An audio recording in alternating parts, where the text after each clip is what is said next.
if I'm in the gym and my left is weaker than my right and like I can't get the barbell up the same amount, so it makes everything harder, you just frame it, it's a different day.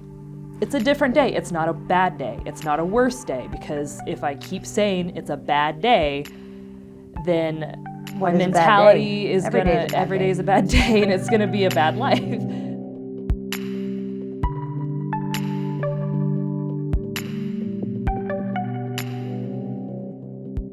do you do? Yeah, you know, peaceful. Rub his head, get the wisdom, you know. Who's that? Okay. Now we're just being a little creepy. It's okay. Hey. All right. So today we have with us Red, and Red is normally on that side of the camera. Yeah, it's a little strange. She's out of her sorts with me today. I will say it might actually be more natural. For you to be I on am this technically side? an actor, so. That's true. Don't tell us about yourself yet. Oh, you're sorry, jumping sorry. the gun. Jeez, these actor people, and you just can't control them. You just can't. All right, so Athlete of the Month for February is our lovely Red, Jessica. I call her Red. You can't tell. She's got beautiful red hair. We used to have two Jessicas. We did. It made it real confusing. Yeah, you both were in the 530 class, which made it even more confusing and trying to like, but anyways, so this is Red, Jess, and she is going to be our athlete spotlight for February. And I think it's also fitting, since it's Valentine's Day month, that you have the red hair. We can kind of do a little theme. A match. But I'd like you to tell us a little bit about yourself. Well, I originally lived in Tucson 10 years ago. Okay. Our family, Alex and I, are military brats, so we grew up in the military, and we lived here in Tucson when we were in our teens, and moved away, moved to Oklahoma. I moved to Oklahoma. Alex went into the military, and then I was in Oklahoma until I moved back about a year and a half ago now. But we had the whole typical military life where, like, Alex was born in Okinawa, Japan. I was born in Landstuhl, Germany. And most of our life, like, we went to 9 different schools in 12 years, the usual military brat story. But yeah. Several different ways of learning how to read, how to write. Oh my gosh, math was terrible. Hey, at least you didn't have Common Core math. I don't even know what that is, so yeah, I'm glad. Wait.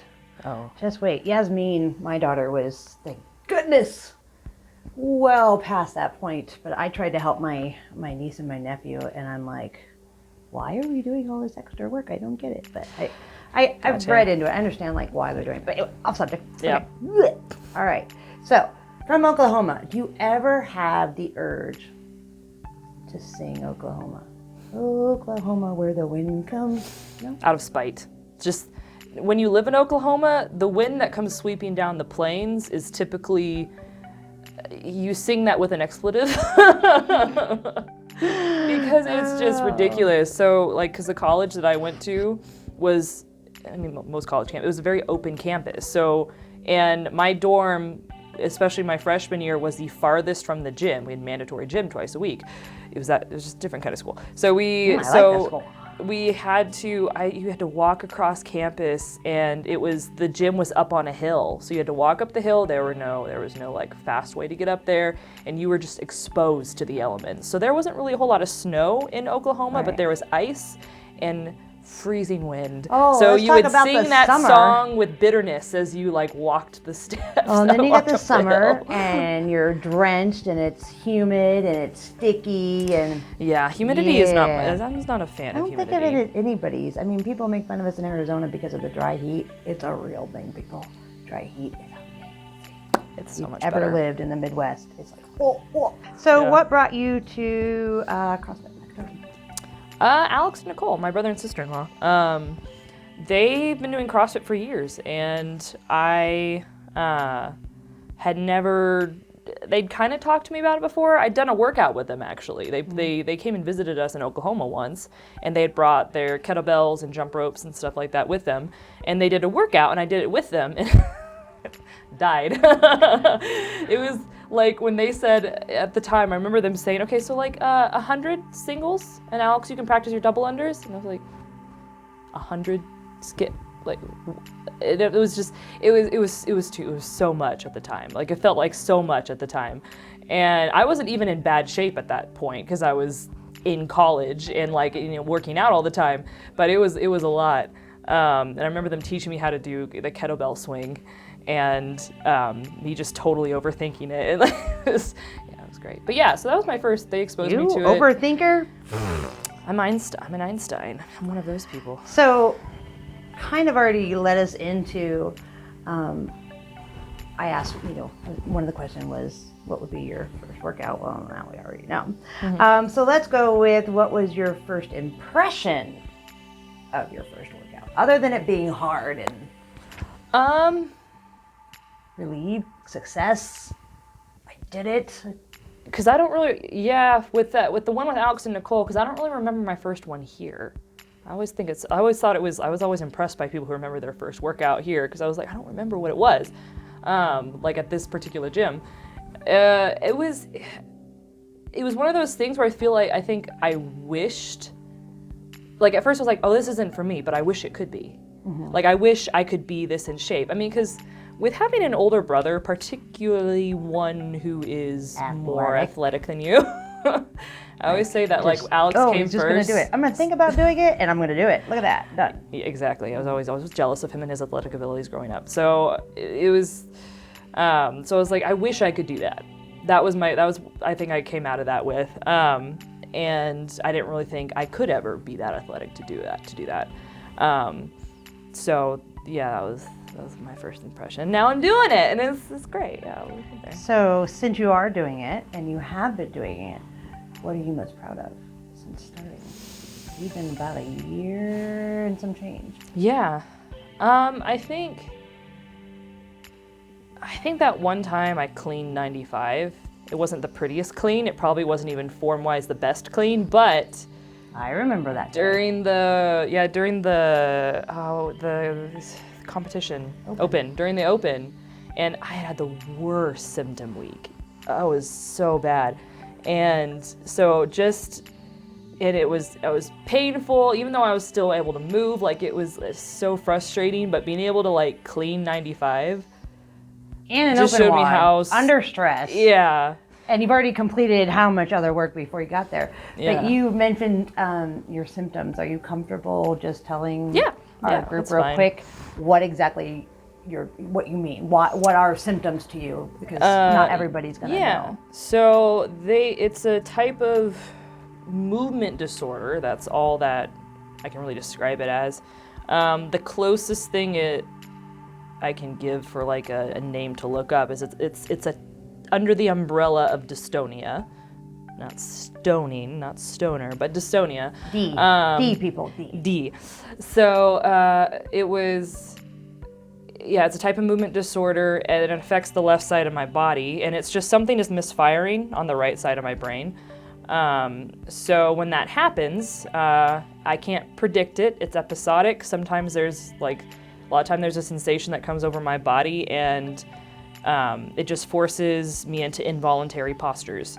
So with me, it looks, your foot twists, my foot twists, my arm twists, and it pulls me forward like that. Right. And a lot of the times it happens at night. So when I'm completely relaxed, I'll just wake up, and all of a sudden my body will just like start twisting. So so I'm currently going to specialists to try and figure out exactly what it is, if it's dystonia or something else.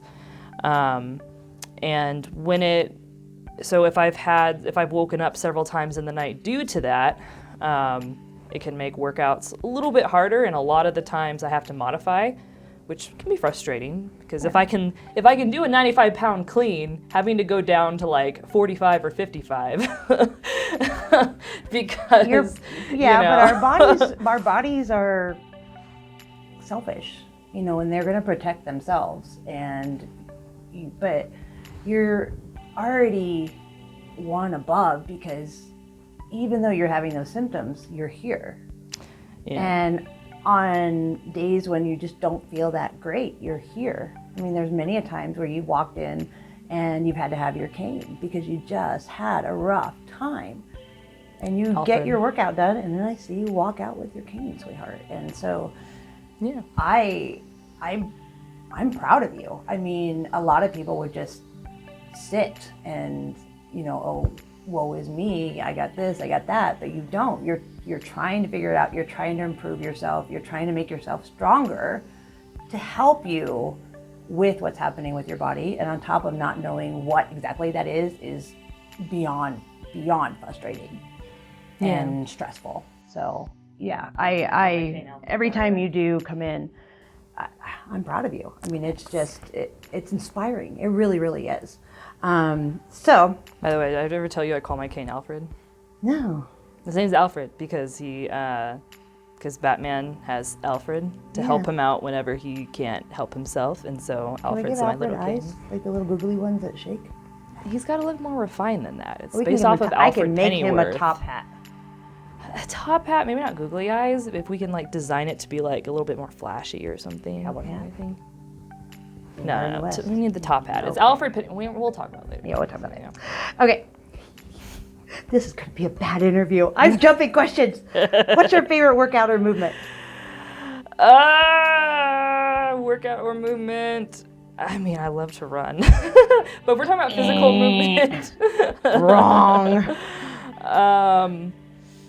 I like kettlebell swings. I like kettlebell. Burpees. Oh, okay. Maybe how do you not. feel about there? The barbell movements are always tough for me just because of coordination, balance, and that partially stems from symptoms too. But you're getting better. But I'm getting better. Yeah, we're getting better. I like using dumbbells. So I like. It's not nice. It's not nice, but like it requires less coordination.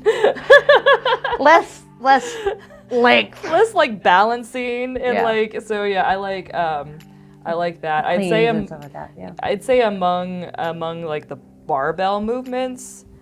Why am I losing words? Bench press. Bench press. Oh, it looks so. Have I been doing this for a year? Let's go to an easier question, and we're gonna go. How long would you survive a zombie apocalypse? You know, I've actually deeply thought about this before. I would either turn into like the most like ridiculous beast, where like survival beast, or I would die in like the first like 20 minutes of being surrounded by zombies. Like I'm gonna go for the beast. Yeah, it would have to be. You're crafty. You could figure this out. And like I can lash out pretty hardcore if you come at me. That was my thing. I didn't get into fights when I was growing up, partly because I was always taller and bigger than most of the other kids until about a certain age, so they didn't really mess with me. But also because I realized that if you get me like claustrophobic in a corner, like I can lash out pretty strong. I actually almost pierced one of my brother's friend's wrists with my nail once, accidentally, but I almost pierced She's the very vein. sorry, whoever you are out there, if you're watching. He might still have the scar, actually. Anyways. Oh, wow. Anyways, yeah. See, that's what I'm saying. Beast. You'd go beast mode. Special or successful memory since coming to CrossFit Victim? I think just I'm still here. I mean, not because of anything else, but like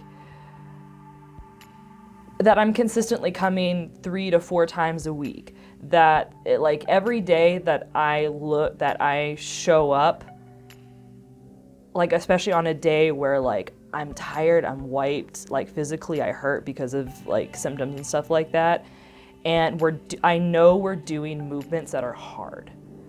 So the fact that I still go, and even if I have to modify, I still do the workout. Mm-hmm. Like that's what I mean. So the fact that I'm still here and I'm still pushing through that. Okay. So more so than just like an individual barbell movement, because most of the movements that we do, I'm still working on. I think, yeah, we all are. Yeah. And one aspect of the other. You know, you don't ever really truly master anything. So if you could go back in time and talk to Red, and before she's come into the CrossFit box, and give that young lady a piece of advice. And I'm asking you to put it in your perspective, which is normally different because of what your extra challenge is in life by having a rare disorder, and a disorder that attacks you physically, mentally, and just wipes you. What would you tell her? What you know now, what would you tell Red when she's deciding that she's going to go do this?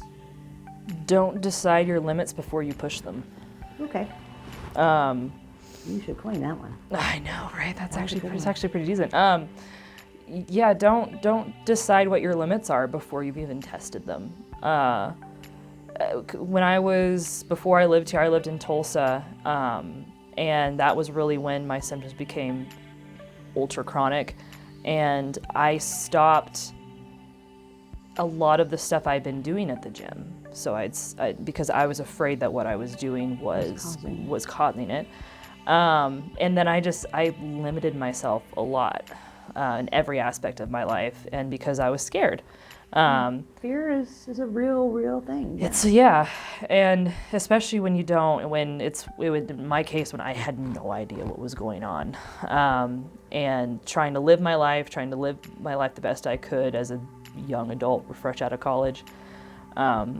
So yeah, because if I gave that advice to myself when I was younger, that would make me curious enough to go to find out more. What am I capable of? And to talk to the right people, start asking more questions rather than just blindly pushing forward. And that leads me into why I wanted to sit down with you this morning, and why I asked you to represent February is because I've seen that little bit of a change in you over the last few months, where before, if you were symptomatic, I just wouldn't see you. But now you gauge your symptoms. I mean, there are some times where your nights are really, really bad, and I know they are, and we've talked quite a bit, but you're just an inspiration. You come in, you're always bubbly. We have the best time talking with each other, but you're not afraid to modify. You're not afraid and to just do what you can do it within your limits, and rest when you need to. And that's the part of it. It's like just warding off the nursing home for as long as we possibly can. And sometimes that means not writing RX on that board, just not. Yeah. And it's okay. It's not about anybody else that's around you. It's about your journey, because at the end, you're going to be one there. You'll have your family around you and your support, but you are the only one ever inside of your own head. Yeah. And you have to be satisfied, and you have to be proud of yourself. I had my pride taken down a couple notches. I had quite a few humbling moments this last year. We all have, though. We all have. Like I said, last week, Ruth beat me within 5-6 seconds, and I think it was awesome. Yeah. And I made sure I point, hey, did you see that you beat me? She's like, I did. I'm like, yeah, did you ever even look? She's like, no. She's like, are you sure it was right? I'm like, yeah, that's right. But she wouldn't even think about the fact that she could, so she would just written it down thinking, oh, this is what I did. Yeah, and I even have Eva last week. Man, that wiped me out. I didn't even finish her because I was just, it was just a lot. But it's a matter that you come in and you try. And if you can do it, anybody can. Not in the way of putting you down or anything. But we have in this gym 3 very unique diseases. And diseases meaning not contagious, whatever the heck is going on right now. Can't catch dystonia. And you can't connect the ears, which I won't go back down to the stuttering stage again. Or transverse myelitis.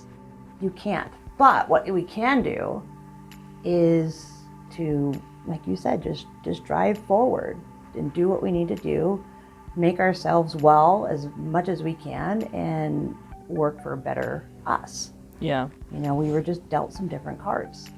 Yeah, and it's a different day, and that's something I work on. I see a therapist once a week or every couple weeks, and that helps a lot with the mental part of it. My faith helps a lot with the mental part of it, and then having family, having you and Jason. And so one thing I work on is if I'm having a week where I can't stand up without my leg twisting, or